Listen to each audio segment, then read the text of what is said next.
Chào mừng quý vị và các bạn đang đến với chương trình CEO Talk phát sóng trên kênh truyền hình VTC6 Sài Gòn Channel. Kính thưa quý vị và các bạn, khi đất nước mở cửa, ngày càng có nhiều doanh nhân nước ngoài chọn Việt Nam làm nơi để phát triển công việc kinh doanh của mình. Tuy nhiên, việc lập nghiệp tại một đất nước xa lạ là điều hoàn toàn không hề đơn giản. Vậy các CEO ngoại quốc của chúng ta đã làm gì để vượt qua khó khăn và có thể thành công? Trong chương trình CEO Talk ngày hôm nay, chúng tôi xin trân trọng giới thiệu đến quý vị một CEO người Thụy Điển kinh doanh trong lĩnh vực trang trí nội thất và đã rất thành công tại Việt Nam. Ngay bây giờ xin mời quý vị và các bạn theo dõi phóng sự sau.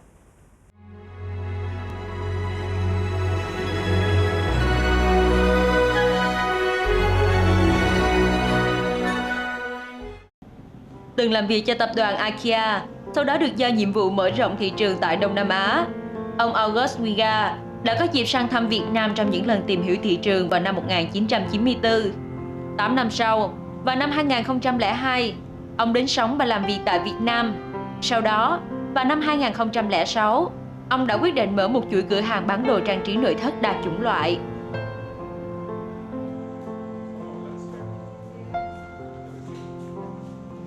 Những ngày đầu ông cũng gặp không ít khó khăn trong việc tìm hiểu một thị trường hoàn toàn mới mẻ, cũng như thích nghi với môi trường sống mới. Tuy nhiên, xuất thân là một nhà thiết kế, ông August có nhiều lợi thế trong việc nắm bắt xu hướng thẩm mỹ của thị trường, cũng như có nhiều kinh nghiệm trong việc tư vấn lựa chọn sản phẩm cho khách hàng. Bằng tình yêu và lòng đam mê hết lòng với công việc, ông nhanh chóng chiếm được sự tin tưởng của khách hàng và nhiều đối tác Việt Nam. Mình đã làm việc với cả bác, trong công ty mình gọi là bác August. Trong công ty mình tất cả mọi người đều gọi là bác August. Thì mình làm việc với bác August được hơn 4 năm rồi. Thì mình nhận thấy là bác August là một người rất là nghiêm túc trong công việc. Thế nhưng mà bác ấy luôn tạo cho nhân viên cái sự rất là thoải mái trong quá trình làm việc, tức là không có cái sự gò bó về bắt buộc phải làm thế nọ, phải làm thế kia, mà tức là mọi người rất là thoải mái trong cái quá trình làm việc của mình, miễn sao đạt kết quả tốt. Và ngoài ra thì nếu mà gọi là ngoài công việc ra thì bác ấy rất là một người rất là vui vẻ và rất là hòa đồng và rất là thú vị khi mà gọi là nếu mà mình có party hoặc là có cái tiệc ngoài trời, tiệc tùng thì bác rất là vui và tham gia rất là nhiệt tình. Thì mình nghĩ đấy là một trong những cái điều mà mọi người rất là thích ở bác August.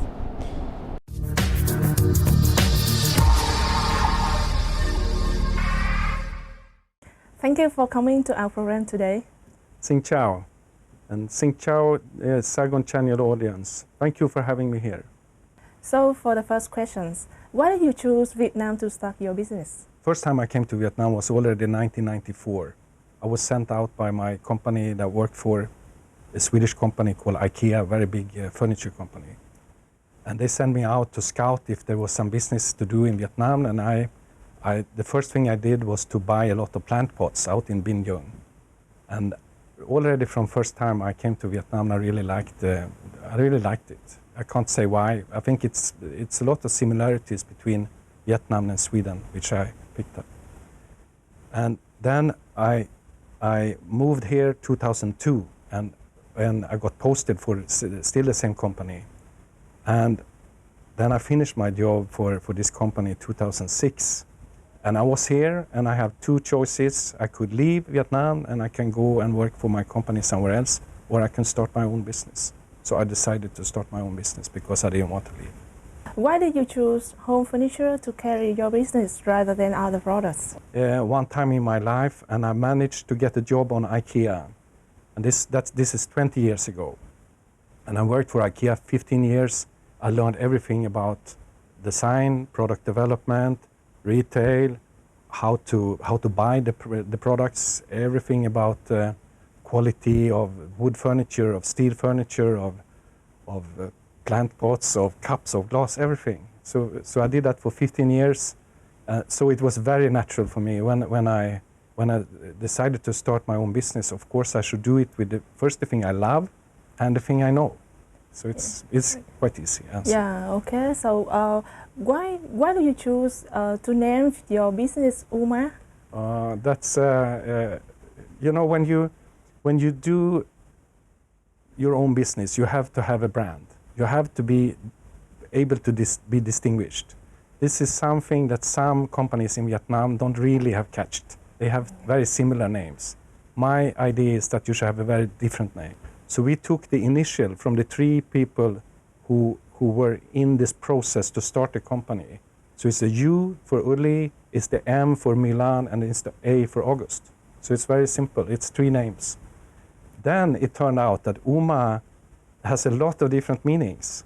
So Uma, for instance, is a god in the Indian religion. It's the god of light. Uma in Japanese means horse, which is a nice word. Oh. And one of the best actresses in the world, Uma Thurman, also have the name. So I think it's a good name. It has a lot of good positive vibrations, but the history behind, 3 different names, and then we did a very nice logotype. Yeah, luckily it has many good meanings, right? I think so. And then the most important thing then is how you build your brand, how you create something that the customer like, and that you are consistent in what you're doing, so they can come back and they can expect the same thing all the time, all over again.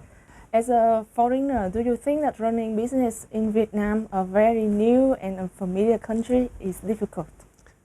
Yes, it is. You can say I was lucky because I was the general manager for the IKEA purchasing office 5 years in Vietnam. So I learned a lot before I started my own business. And the biggest thing I learned, I think, was that I will never understand everything. I will always be an outsider. Even if I learn the language, even if I learn all the culture, I will never understand everything. And I think that's important. So to tackle the difficulties, you have to know that it's, and you have, what I did was that I searched to find a partner, to find somebody who can work together with me. I am very good in creating the strategies, to creating the visions for where to go, and I needed somebody who a Vietnamese partner who can locally make this happen, because I can't make it happen only myself. It's totally impossible. Did you encounter any failure or obstacle in those very first days? Yeah, you can say, actually, I encountered 2 different partners that was failures. First I had one partner where a partner idea. I mean, we were discussing to be partners, where the business became so big and it became unrealistic from the beginning, and the capital that we need to put in was totally out of proportions. So after some months, we broke it up. I broke it up. Then I was thinking I do the opposite. I go to a very Vietnamese local company and I try to find a cooperation. That didn't work either. But in the end, I was lucky because I have a good Vietnamese friend whose best friend, whose school friend, was looking to do something else. And she and me met and we found each other. We are different as persons. And she is much more a doer, I'm much more a strategic person, so we are complementing each other very good. And she knows the local, and I know the more international market. So yes, I had a lot of difficulties and problems in the beginning, and I think that's natural. You have to have it. Yeah, but you did move on everything. Yeah, I think if you have an idea where you see that this is possible. It's more a matter of if you're an entrepreneur, you find a way. You just have to try, and then you see it's not working that way. Then you have to go another way. There is always one way. I'm wondering that being changed from a designer to businessman in home furniture industry. Are there any advantages and disadvantages did you face? Yeah, it is. I mean, a designer works with the details. It's products that has to go into products that should be made depending on a need or a functional need. You need a chair to sit on. That's number 1 in the chair. Number 2 is that it should look nice. So first you put in the function, then you put in the form. This has then to be adapted into a machine, to the industry, so you can mass produce this. That is design. So it's very detailed, it's very much into a lot of details, but it's very concentrated around one product. Then if you go into business, you escalate this, and suddenly you are into the design, but you're into the production, you're into the purchase, you're into the distribution, the wholesale, the retail, the marketing, the quality, the service. So it's so much bigger.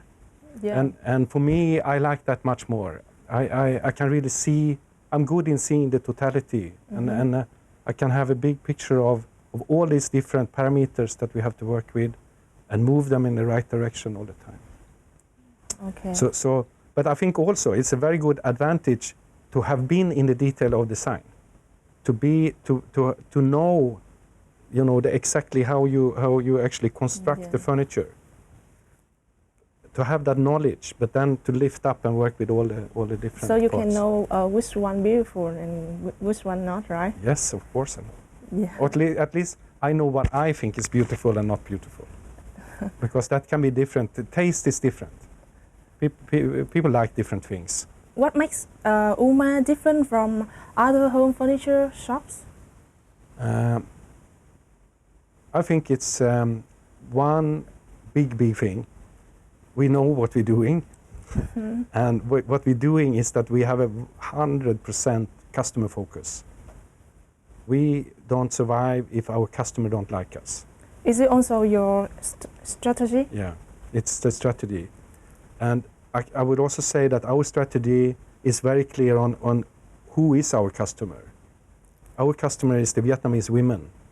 The Vietnamese women between the day they want to get married until the day they lose interest for the home. Not the very rich and not the poor, because the poor can unfortunately not buy furniture yet. So it's the mid-income Vietnamese women that we are looking into. And I think we are very clear in what we do for them. And of course, you can also say we then adapt a certain style on our products. So we have a modern, very colorful style. And there is a lot of customers who don't like that. And that's okay. We don't need these customers, because it's better for us to be very consistent and clear for the customer like us. And we work with them. You can never please everybody. But what do you really focus on? Service, quality, or quantity? We are in mass retail. So we have to focus on quantity. The quantity gives us volume. The volume gives us better negotiation. It can give us better prices. It can give us possibility to give better prices to our customers. So we have to focus on quantity. But I don't think that but just because you focus on quantity, you have to be bad in service and bad in quality. It's not so that high price or low price must be low quality. Low price can be good quality also. And so, to answer your question, we focus quantity, but we are good in service and we have a very good price. How can you do that? Low price but high quality? Yeah, you have to be on the details and you have to know your business. And 15 years of experience for the biggest furniture company in the world is a good school. And then you have to just be persistent and never give up. Thưa quý vị và các bạn, vừa rồi là những chia sẻ rất chân thành của ông August về những ngày đầu khi mới sang Việt Nam, cũng như những khó khăn mà ông gặp phải trong quá trình xây dựng chuỗi cửa hàng Uma. Bây giờ mời quý vị nghỉ với Lao trong ít phút, chúng tôi sẽ quay trở lại trong phần 2 của chương trình.